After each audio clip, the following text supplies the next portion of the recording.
ගම් වතුර බැහැගෙන යද්දී මම ඩුබායි ඉඳන් ලංකාවට ආපු ගමන්ම ගම්පොලට යන්න තීරණය කරලා තියෙන වෙලාවේ නිකවැරටි පාස් කරගෙන මේක අමතර දුරක් පන්සලට ආවා. පැය 2ක් විතර අමතර ගමනක්. පැය 2ක් විතර අමතර. හාමුදුරු බලලා යන්න මාව. හාමුදුරු ගම් වතුරට ගොඩාක් සේවයක් නිකවැරටි ඉඳන් කරගෙන යනවා අපි දැක්කා. ඉතින් ඒ සේවය කට්ටියම අහනවා කත්නූරු හාමුදුරු මුකුත් කරන්නේ නැද්ද කියලා. මගෙනුත් අහනවා.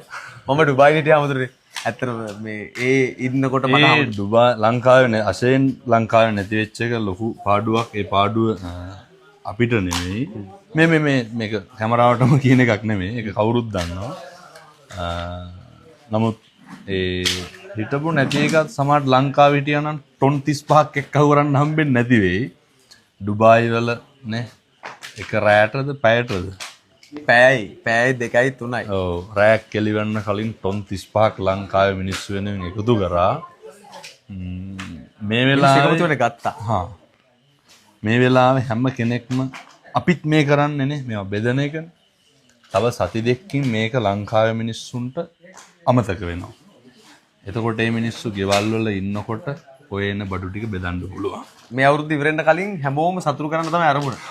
ගොඩක් වටිනවා. දැන් මේ නිකවැරටි හාමුදුරේ පන්සලේ කොහෙන්ද මෙහෙම දේවල්?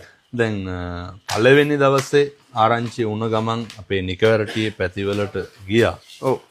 ඒ යනකොට මිනිස්සු මේ ව්‍යසනය කොච්චර දරුණුද කියනවා නම් එකම ඇඳුම ඇඳගෙන දවස් 3ක් හිටියා. මම ඇහුවේ ගිහිල්ලා මොනවද ඕන කියලා හාමුදුරුවනේ ඇඳ ගන්න ඇඳුමක් දෙන්න කිව්වා. එවලම account එකේ තිබ්බ සල්ලි ටික අරගෙන ඇඳුම් දුන්නා. මදි.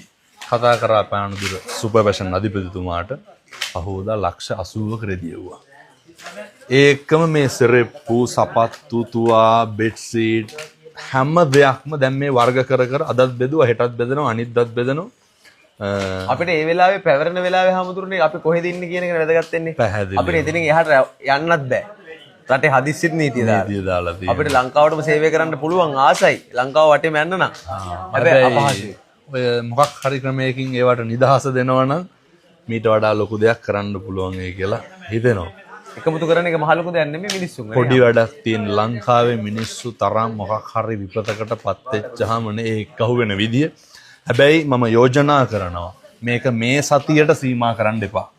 මේ සති දෙකට සීමා කරන්න එපා.